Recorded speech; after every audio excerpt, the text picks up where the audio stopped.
जलन। ममता बहुत ही सीधी और प्यारी लड़की थी, वहीं सुनील एक सरल और आगे बढ़ने की सोच रखने वाला लड़का। सुनील, बेटा सुनील कहाँ है? अरे जरा एक गिलास पानी तो दे दो। हाँ माँ, अभी आया। क्या माँ, पानी तेरे सर के पास ही तो रखा है, क्या हो गया है? तबीयत खराब है क्या? अरे नहीं नहीं, वो उठने का मन ही नहीं कर रहा था, तो देखा ही नहीं। वैसे क्या कर रहा है? यहाँ बैठ ना मेरे पास। माँ पढ़ रहा था। वो क्या है ना, नौकरी में तो वक्त नहीं मिलता, अब ऑफिस से घर आकर ही तो वक्त मिलता है। अच्छा अच्छा ठीक है, पढ़ ले जा बेटा। सुनील पढ़ लिख कर और आगे बढ़ना चाहता था, लेकिन माँ की तबीयत खराब देखकर सोचता है कि शादी ही कर ले। कब तक माँ का ख्याल वो अकेले रख पाएगा? तो एक दिन, माँ ये ममता है, मैंने इससे शादी कर ली है। तुम्हारी तबीयत भी ठीक नहीं रहती, तो मैंने सोचा शादी कर लेता हूँ। घर संभालने वाली और तुम्हें संभालने वाली कोई आ जाएगी तो अच्छा रहेगा। माँ अचानक से सामने बहू देखकर हैरान रह जाती है। बेटा ये क्या बात होती है? न बैंड, न बाजा, न दहेज, न शगुन, ऐसे कैसे बहू आ गई? माँ तू तो जानती है, मैं नौकरी के साथ पढ़ाई कर रहा हूँ, तो कहाँ से इतना पैसा बचा पाता कि धूमधाम से शादी करता। वैसे भी माँ, लोग तो आकर खाकर निकल जाएंगे, इसलिए बस वैसे ही। माँ जी, मैं आपका ख्याल रखूंगी। वैसे भी ये आगे की पढ़ाई कर रहे हैं, अच्छा कुछ कर गए तो सबके दिन फिर से अच्छे आ जाएंगे। सास को ममता की बात ठीक तो लगती है, लेकिन मन में कहीं ना कहीं लगता है कि कहीं बहू बेटे को लेकर फुर्र ना हो जाए और फिर तो वो रह जाएगी अकेली। बेटा देख, मेरा जो कुछ भी है वो सुनील ही है, और सुनील का भी अब इस दुनिया में मैं ही हूँ और कोई नहीं। क्या सुनील? बिल्कुल माँ, लेकिन आज से ममता भी मेरे जीवन का अहम हिस्सा है, जैसे तू है। सास को बड़ा बुरा लगता है कि उसकी सल्तनत में कोई और हिस्सेदार कैसे हो सकता है।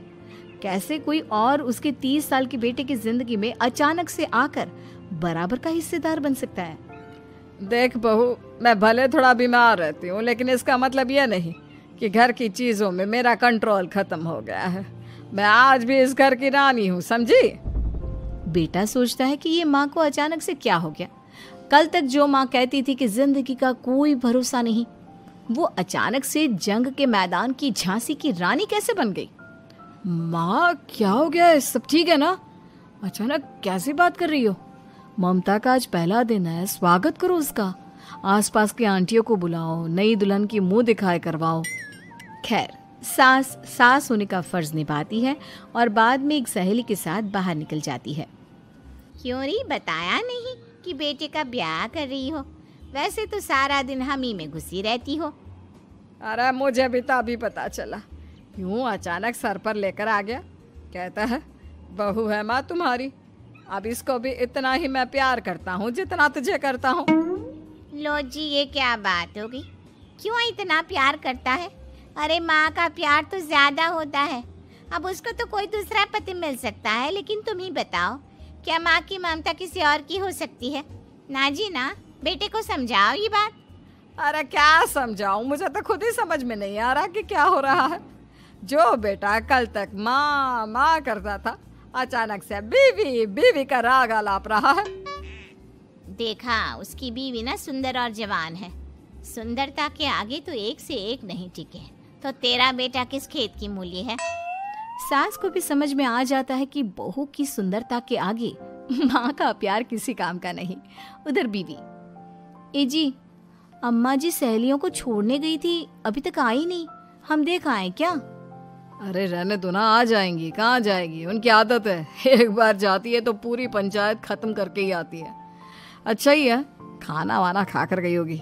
छोड़ो ना, घूमेगी तो खाना पचेगा, नहीं तो ऐसे ही खाट पकड़ लेगी। बहू भी शांत हो जाती है। उधर सास सोचती है कि आज थोड़ा देर से ही घर जाती हूँ, जब बेटा परेशान होकर ढूंढेगा तब मजा आएगा। बीवी को खुद ही पता चल जाएगा कि माँ के आगे उसकी दाल नहीं गलेगी। लेकिन वहीं दूसरी ओर घर पर, ए जी, माँ जी अभी भी नहीं आई, हमको तो घबराहट हो रही है कि क्या करें, जाकर पता करें किसी के घर। अच्छा, कहाँ जाओगी ये भी बता दो। पहला दिन है तुम्हारा इस घर में और एक ही दिन में मोहल्ला छानोगी क्या? हाँ, तो आप भी तो नहीं जा रहे हैं ना, हमको फिक्र हो रही है। अरे यार, ये रोज का है अम्मा का, खाओ और सो जाओ। बस फिर क्या था, बेटा बहू खाना खाते हैं और कमरे में सोने चले जाते हैं। उधर जब सास को कोई देखने नहीं आता तो वो हार कर घर आ जाती है, जहाँ वो देखती है कि सारे घर की लाइट्स बंद है। सास को गुस्सा आता है। बहू, ममता बहू कहाँ हो? लेकिन सारे दिन की थकी बहू को ऐसी नींद आती है जैसे किसी ने भांग की गोली खिला दी हो। वो तो नहीं उठती। उठकर आ जाता है बेटा। क्या बात है अम्मा, काहे चिल्ला रही हो? अरे सो जाओ ना, सुबह की थकी है बहू, वो सो रही है। जोर से बोलोगी तो नींद खुल जाएगी उसकी। माँ को गुस्सा आ जाता है। फिलहाल तो सो जाती है, लेकिन मन ही मन ढेर सारा जहर बहू के लिए भरा होता है।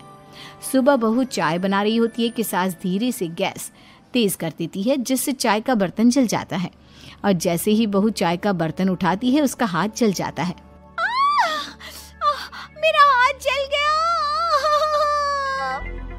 वो जोर जोर से चिल्लाकर इधर उधर भागती है कि सास थोड़ी देर में उसके हाथ में पानी डाल देती है।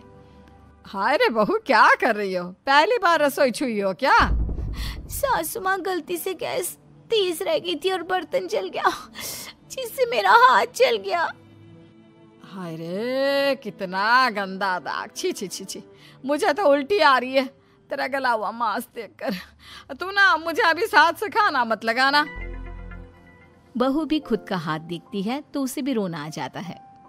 कुछ दिनों के बाद सास की सहेली आती है, बहू चाय बनाकर लाती है।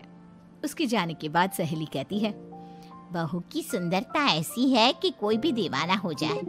वैसे तेरे बेटे का क्या हाल है? अरे वैसा ही है, बहू के पीछे लट्टू।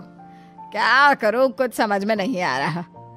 मैंने तो बहू के चेहरे पर दिवाली के पटाखे की चक्री फेंक दी, उसका पूरा चेहरा जल गया। अब देखो ना रही सुंदरता, और ना ही अब मेरा बेटा उसे पूछता है। अरे अब तो वो उसे छोड़कर दूसरी भी देखने को बोल गया है मुझे। बहू सारी बात सुन रही होती है। आंटी एक बात बताइए, क्या भरोसा है कि दूसरी सही आए और आपके अनुसार रहे? देखिए आंटी, मेरी सासू माँ को गलत बात सिखाने की जरूरत नहीं है। हमारा परिवार साथ में खुशी से रह रहा है। देख बहू, मेरी सहेली की बेइज्जती ना कर, वही अच्छा रहेगा तेरे लिए, समझी? बहू नहीं मानती है। वो बार बार उनकी सहेली को घर से निकल जाने को कहती है। तभी सास की सहेली पास के चूल्हे से लकड़ी लाकर बहू के चेहरे पर लगा देती है। बहू जोर जोर से रोने लगती है। अरे ये क्या कर दिया? मैंने कहाँ किया, ये तो तूने किया। तू ही नहीं चाहती थी कि बहू बेटे के साथ रहे, भला मैं क्यों करूंगी? मैं तो चली, निपटो अब। बहू रो रही होती है, दर्द से चिल्ला रही होती है, लेकिन सास उसे डॉक्टर के पास नहीं ले जाती। तभी पति आता है। क्या हो गया ममता? ये दाग कैसे लगा? तुम कैसे जली? ममता कुछ नहीं कहती, बस दर्द से करा रही होती है। पति माँ की तरफ देखता है। हो ना हो माँ, ये पक्का आपका काम है। आप ही ममता से जला करती थी ना। देखना माँ, अब पुलिस आएगी, केस बनेगा, लेकिन पहले मैं ममता को अस्पताल लेकर जा रहा हूँ। सभी अस्पताल जाते हैं, जहाँ डॉक्टर ममता की सास से कहते हैं, आपने तो नहीं जलाया ना बहू को? अब ममता की सास के तो पसीने छूट रहे होते हैं। वो घबरा कर कहती है, ना ना डॉक्टर साहब, कैसी बात करते हैं? हम क्या जलाएंगे अपनी बहू को? डॉक्टर ममता के पति से पूछते हैं, देखिए, क्योंकि ये ससुराल में जली है तो मामला पुलिस का बनता है, तो आप पहले पुलिस को बुलाइए, तभी इलाज पूरा होगा। सास डर जाती है कि अब तो बच्ची जिंदगी जेल में ही रहना होगा। रहने दीजिए ना, पुलिस को क्यों बुलाना? सारी हंसी खत्म हो जाएगी जब पुलिस के डंडे पड़ेंगे। बहू को जलाना भले ही बहुत आसान हो, लेकिन उसके बाद सारी जिंदगी जेल की हवा खाना। सास डर जाती है। पुलिस आती है। पास लेटी दर्द से करा रही ममता स्टेटमेंट देती है। तो क्या हुआ था? कैसे जली आप? ममता पास खड़ी सास को देखती है। बेटी बताओ, कैसे जल गई तुम? ओए, काका का किरण वाली शाहरुख, चुप, बिल्कुल चुप। सास चुप। सभी इंतजार करते हैं कि ममता क्या बोलेगी। जी मैं खाना बना रही थी, लकड़ी उड़कर मेरे ऊपर गिर गई और मैं जल गई। सास बहू की बात सुनकर रोने लगती है। देखा माँ, कितनी समझदार है ममता। ये चाहती तो, हाँ बेटा, ये चाहती तो मैं आज जेल में होती। मुझे माफ कर दे, मैं आगे से अभी कभी ऐसा नहीं करूंगी। बहू के साथ मिलकर रहूंगी, मुझे माफ कर दे।